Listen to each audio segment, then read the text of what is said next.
Perfect in the world. ఈ ప్రపంచంలో perfect అనే వాళ్ళే లేదు. అందరిలోనూ డిఫరెన్స్ ఉంది, గుడ్ ఉంది, బ్యాడ్ ఉంది. మనకే గుడ్డే తీసుకోవాలి. మ్యాక్సిమం మన అప్లైన్తో మంచి రిలేషన్ బిల్డ్ చేసే ట్రై చేయాలి మ్యాక్సిమం. ఇక్కడ పర్ఫెక్ట్ అనేది ఎవరు లేనే లేదు. ఇప్పుడు మీరు నన్ను దగ్గరగా అబ్జర్వ్ చేస్తే నాలో కూడా 1000 రిజల్ట్ వస్తాయి మీకు మిస్టేక్స్. మనకు అవసరం లేదు. మోహన్ రావు సార్ ముందర మన టీం పెడితే బాగా మోటివేట్ చేస్తాడు. అది ఆ క్వాలిటీ మీకు అర్థమైతే సార్ మీరు ఎదుగుతారు, మీ టీం ఎదుగుతారు. మీకు అర్థమైంది చెప్పేది.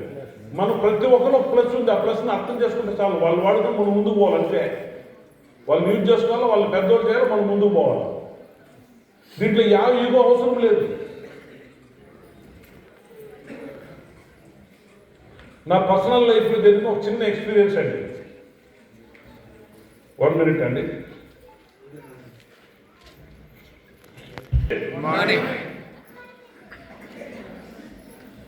బిఫోర్ దట్ ఈ ఒక టాపిక్ మాట్లాడకపోతే ఒక చిన్న ఎగ్జాంపుల్ చెప్తాను చూడండి.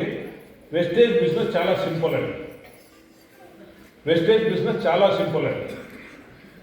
ఇక్కడ మనం ఎన్నో ట్రైనింగ్లు అటెండ్ అవుతాం, పెద్ద పెద్ద క్లాసులు అటెండ్ అవుతాం, పర్సనాలిటీ డెవలప్మెంట్ ట్రైనింగ్లు అటెండ్ అవుతాం, పెద్ద పెద్ద లీడర్లు వచ్చి మాట్లాడతాం, పెద్ద పెద్ద ఎక్స్పీరియన్స్ పీపుల్ వచ్చి మాట్లాడతాం. మనం ఎన్నో ట్రైనింగ్లు అటెండ్ అవుతాం. అన్నీ ఒక దగ్గర అప్లై చేయాలని లేదు. వెన్, వేర్, వాట్, ఎక్కడ, వెన్, యా టైంలో, యా ప్లేస్లో ఏం చెప్తున్నాం, ఇది వెరీ ఇంపార్టెంట్. ఒక కొత్త పర్సన్కి 22 లక్షలు మాట్లాడితే ప్రయోజనం లేదు, అది పారైపోతాడు. ఈ బిజినెస్ అది సింపుల్ అండి. నిద్రపోయే వాళ్ళని లేపుకోబెట్టాలండి. నిద్రపోయే వాళ్ళని లేచి కూర్చోబెట్టాలి. నిద్రపోయే వాళ్ళు ఏం చేయాలా? రిపీట్ చేయాలి. మీరు నిద్రపోయే వాళ్ళు ఏం చేయాలా? కూర్చున్న వాళ్ళు లేచి నిలబెట్టాలి. కూర్చున్న వాళ్ళు ఏం చేయాలా? లేపు నిలబెట్టాలి. నిలబడి నుండి నడిచేట్టుగా చేయాలి.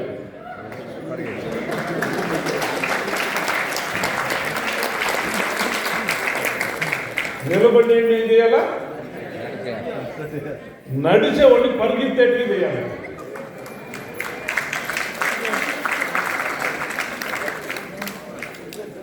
నడిచేవాడిని ఏం చేయాలా? పరిగెత్తేవాడిని గాల్లో చేయలేట్టుగా చూసుకోవాలి. పరిగెత్తేవాడిని ఏం చేయాలా? గాల్లో తేలేవాడిని కిందకి రాకుండా చూసుకోవాలి.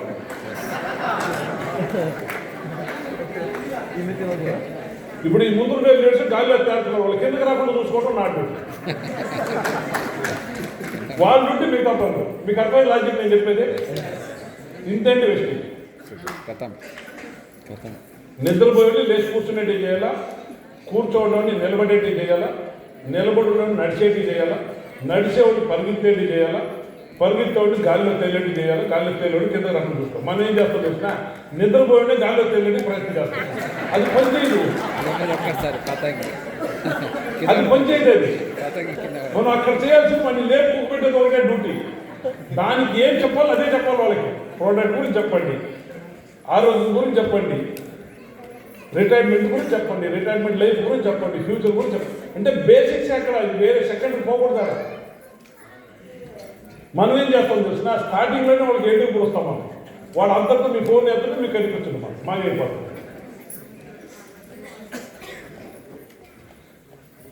ఈ అప్లైన్ డౌన్లైన్ రిలేషన్షిప్కి నా పర్సనల్ లైఫ్ ఎక్స్పీరియన్స్ ఒకటి చెప్తాను చూడండి.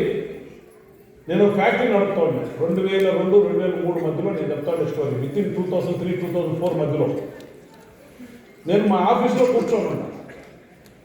నేను ఆఫీస్ ఎట్లా చేసుకున్నానంటే గేట్లో ఎవరు వచ్చినా కనిపించాలి నాకు. అలా చేసుకోండి. ఒక నలుగురు వచ్చినారండి, వైట్ పంచ, వైట్ షర్ట్. దాన్ని ఏమంటారు? పంచని ఏమంటారు? దోత అంటారా? పంచే ఏమంటారు? నాకు కొంచెం తెలుగు ఇష్టానికి అంత శ్రమించండి. వైట్ షర్టు, వైట్ పంచ కట్టుకొని నలుగురు వచ్చినారు. ఒకే జతలో వచ్చినారు నలుగురు. వాళ్ళు వస్తామని చూసిన. సరే రాండి. వచ్చినాక ఆఫీస్లో కూర్చున్నాక వాళ్ళు ఒక పెద్ద ఆల్బమ్, 2 ఆల్బమ్లు ఎత్తుకుని వచ్చారండి. పెద్ద ఆల్బమ్. దాంట్లో ఒక స్వామీజీ, ఆయన రజనీకాంత్ని బ్లెస్సింగ్ చేస్తున్నాడు, కమల్ హాసన్కి బ్లెస్సింగ్ చేస్తున్నాడు, కర్ణాటకలో రాజ్కుమార్ అని ఒక ఫిల్మ్ యాక్టర్ ఉన్నాడు, ఆయనకి బ్లెస్సింగ్ చేస్తున్నాడు. ఇట్లా పాత యాక్టర్లు అందరికీ ఆయన దగ్గర బ్లెస్సింగ్ తీసుకుంటారు, ఆయన ఆశీర్వాదం చేస్తాడు ఆ స్వామీజీ. ఈ ఫోటోలంతా చూపించినారు. నేను అడిగిన అయింది స్వామి, ఈ ఫోటోలు నాకేంటి చూపిస్తున్నారని అడిగి, లేదు సార్ ఈ స్వామి ఇక్కడికి వచ్చినాడు, బయట ఉన్నాడు అని. ఎవరో ఈ స్వామి ఇక్కడికి వచ్చినాడు, ఆయన జతలో మమ్మల్ని మేము ఆయన జతనే వచ్చింది, ఆయన ఇక్కడికి వచ్చినాడు, బయట ఉన్నాడు, మిమ్మల్ని కలవాలంటున్నాడు, బయట కారుతో కూర్చో ఉన్నాడు. ఆయన దుర్దృష్టితో మీరు కనిపించినారు ఆయనకి, మీరు లోగో పోయి పలానా మనిషి ఉన్నాడు, ఆయనతో మీరు మాట్లాడంటే నేను ఆయన కలవాలని చెప్పండి, పంపించినాడు ఆయన. దానికి ఏమంటే రమ్మని చెప్పండి. ఎవరిని? నా కలిసే అపాయింట్మెంట్ ఏం అవసరం లేదు, నీ ఖాళీలో కూర్చున్నా రమ్మని చెప్పండి. పోయినారు, నలుగురు పోయినారు. ఒక 5 నిమిషాల తర్వాత వస్తున్నారు. ఎట్లా వస్తున్నారంటే ఈ నలుగురు ఆ తోట ఒకరు, ఈ తోట ఒకరు, ఆ తోట ఒకరు, ఈ తోట నలుగురు నిలబడుకున్నారు. మధ్యలో ఆయన వస్తున్నాడు. ఎవరో ఆయన, రాండు స్వామి రాండు స్వామి రాండు స్వామి దొరుకుని వస్తున్నాడు. ఆయన ఇట్లా పంచి పైన వేసుకుని ఇట్లా వస్తున్నాడు, ఇలా వస్తున్నాడు. Stage approaching. మా ఫ్యాక్టరీలో లేడీస్ జెంట్స్ అంతా పని చేస్తున్నారు, అందరూ పని మానేసి ఆయన కాళ్ళలో పడతా ఉంటారు.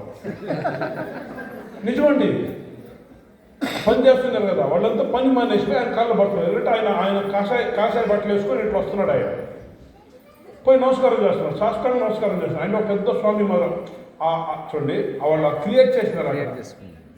ఎవరు? ఆ నలుగురు ఆ క్రియేషన్ క్రియేట్ చేసినారు. నేను ఇట్లాంటి పెద్దగా తల చెడుకున్నాను. అట్లాంటి నేను కూడా ఆఫీస్లో కూర్చొని లేక బయటకు వచ్చేసి ఆటోమేటిక్గా నా కాళ్ళు ఆటోమేటిక్గా బయటకు వచ్చి నేను కూడా రాండి స్వామి అంటున్నాను. వచ్చినాక నా చైర్లోనే పోబెట్టేసిన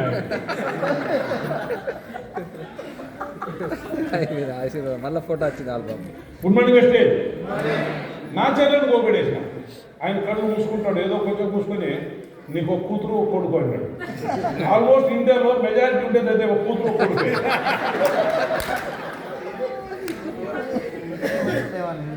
మళ్ళీ కొంచెం కూర్చుని కూతురుతో సంతోషంతో కొడుకుతో బాధపడుతున్నాడు. 99% ఇదే జరుగుతుంది అది గొప్పలో.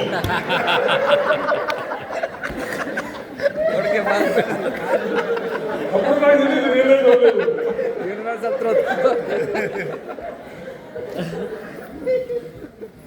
ఇప్పుడు అప్పుడొక మాట చెప్పినాడు. ఆయన చెప్పింది కొంచెం కలిసి వచ్చింది. కొంచెం అది ఇది చెప్పినాడు. వచ్చిన వాళ్ళకందరూ విభూతి ఇస్తున్నాడు. అది చంద్రులు కళ్ళు పడుతున్నారు. అందరూ అక్కడ చుట్టుపక్కల ఉన్న వాళ్ళు వచ్చేసినారు. క్రియేషన్ అట్ట అయిపోయింది. అంత అయిపోయినాక మేము తిరువన్నామలై తెలుసు కదా, అరుణాచలేశ్వరుడు, ఆ గుడి ఒక గోపురం కడుతున్నాం స్వామి, దానికి ఫండ్ షార్టేజ్ ఉంది, మీరు కొంచెం మాకు చారిటీ చేయాలి, మీరు సహాయపడాలని. ఆయన వచ్చాక ఒక 1 అవర్ బిఫోర్ ఎవరో 10,000 డబ్బులు ఇచ్చేసిపోయినారు నా ఆఫీస్లో. 10,000 డబ్బులు ఇచ్చిపోయినారు. నేను చెప్తున్నా చూడండి, 2003, 2004 ఇయర్ గ్యాప్ పోలేనా. అప్పుడు 10,000 అంటే ఇప్పుడు పెద్దది. జస్ట్ బిఫోర్ ఎవరు అడ్వాన్స్ ఇచ్చేసిపోయినారు, 100 రూపాయలు బండలు. దాంట్లో అర్థం బండ్లు అయితే 5,000 ఇచ్చి ఆయన చేతికి ఇచ్చిన. అంటే ఆ మ్యాచ్ మనం కన్విన్స్ చేసిన విధానం అట్లా ఉండింది. డీల్ అయిపోయినాం. ఒక రిసిప్ట్ రాసి ఇచ్చేసిన నా చేతికి, స్వామి గృహప్రవేశానికి మీకు మేము ఇది పంపిస్తాం, ఇన్విటేషన్, మీరు తప్పకుండా రావాలని. వస్తాం స్వామి అని పోయినారు. ఆ రోజు నుంచి ఈ రోజు అయింది 22, 23 సార్లు ఆయన తరపులు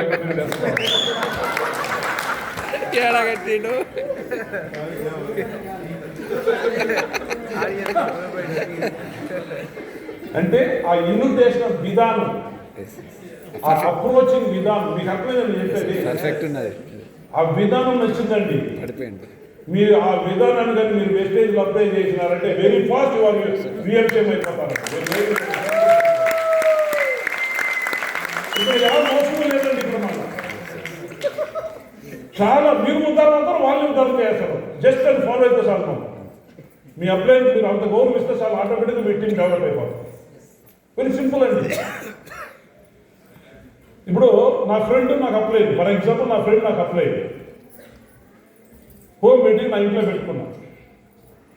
నా ఇంటి చుట్టూ ఒక 5-6 మంది రమ్మని చెప్పిన, ఫ్రెండ్స్ రిలేటివ్ అందరూ రమ్మని. వాళ్ళు వచ్చి ఒక 5-6 మంది కూర్చొని ఉన్నారు. 4 ప్రోడక్ట్లు మొదలు పెట్టుకుంటాను. నా ఫ్రెండ్ అప్లై, ఆయన రమ్మన్నా, రారా వీళ్ళకి ఎక్స్ప్లెయిన్ చేశారంటే వాళ్ళు ఎవరు ఇండ్రు, ఆయన చెప్పేది ఎవరు ఇండ్రు. మీ అప్లై మీ ఫ్రెండ్గా ఉన్నా కూడా దాన్ని ఫ్రెండ్ అనేది మర్చిపోండి. రాండి సార్ మీరు బాగిలికి పోండి.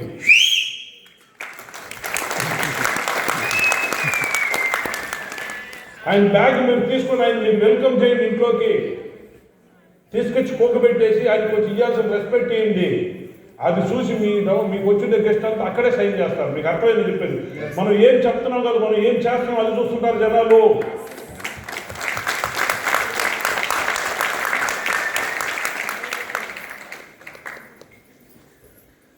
అప్రోచింగ్. అలాగనే అప్లైన్ డ్యూటీ ఏం తెలిసిన, అప్లైన్ రెస్పాన్సిబిలిటీ ఏం తెలిసిన, ఏది అప్లైన్ మీకు మీ టీం వాళ్ళు మీకు రికగ్నేషన్ ఇస్తున్నారని మీరు ఆకాశంలో ఎదుర్కోకూడదు. You have to live in earth. మనం భూమి ఉందని అలవాటు చేసుకోవాలా, అదొకటి. రెండోది, అక్కడి నుంచి లేచిపోయేటప్పుడు నేను నా డబుల్ లైన్ ఇంట్లో పోయి హోమ్ మీటింగ్ చేసిన. డబుల్ లైన్ ఇంట్లో నేను హోమ్ మీటింగ్ చేసినాను, ఎవరు నన్ను ఇన్వైట్ చేసినారు, ఎవరో ఒక XYZ శ్రీనివాస్ సార్ నన్ను పిలిచినారు, లేదు మేడం నన్ను పిలిచినారు, హోమ్ మీటింగ్ చేసి నన్ను పిలిచినారు. వాళ్ళ ఇంట్లో నేను హోమ్ మీటింగ్ చేసేసి హోమ్ మీటింగ్ అయిపోయినాక లేచి నేను బయటకు వచ్చేటప్పుడు ఆయన్ని నేను అప్రిషియేట్ చేసి రావాలా. ఫస్ట్ ఆయన నన్ను అప్రిషియేట్ చేసినాడు. ఎవరు? శ్రీనివాస్ సార్ ఫస్ట్ నన్ను అప్రిషియేట్ చేసినాడు. నేను లేచిపోయే ముందుగా నేను శ్రీనివాస్ సార్ని అప్రిషియేట్ చేయాలి. మేడం సార్ మీరు గ్రేట్ సార్, మీరు శ్రీనివాస్ గారు క్లోజ్ ఫ్రెండ్స్ అయిన దానికి మంచి కమిటెడ్ పర్సన్ సార్, ఈయనలో ఉండే డ్రీమ్స్, ఈయనలో ఉండే గోల్స్, ఈయనలో ఉండే ఒక కమిట్మెంట్ రియల్లీ గ్రేట్ సార్, ఈయన వెనక్కి వస్తే మీరు 100% మీరు బాగుపడతారు సార్ అని మీరు 4 మాటలు ఆయన అప్రిషియేట్ చేసి రావాలి. ఏమంటే నేను వచ్చిన పని చక్కగా చేసేసిన, వాళ్ళకి కన్విన్స్ చేసేసిన, బిజినెస్ గురించి నీట్గా ఎక్స్ప్లెయిన్ చేసిన. ఆ నెక్స్ట్ వాళ్ళతో ప్రోడక్ట్లను తిప్పించి ఫార్మాలిటీ అంతా చేయాల్సింది ఎవరు? ఆయనకు మీరు ఆ గౌరవం ఇప్పిస్తే కదా నెక్స్ట్ పని జరుగుతుంది. వెరీ సింపుల్ థింగ్స్ ఇవంతా. గివింగ్ అండ్ టేకింగ్ రెండు జరగాలి ఇక్కడ. మీకు రజనీకాంత్ వయసు ఎంత తెలుసునా అండి? 73.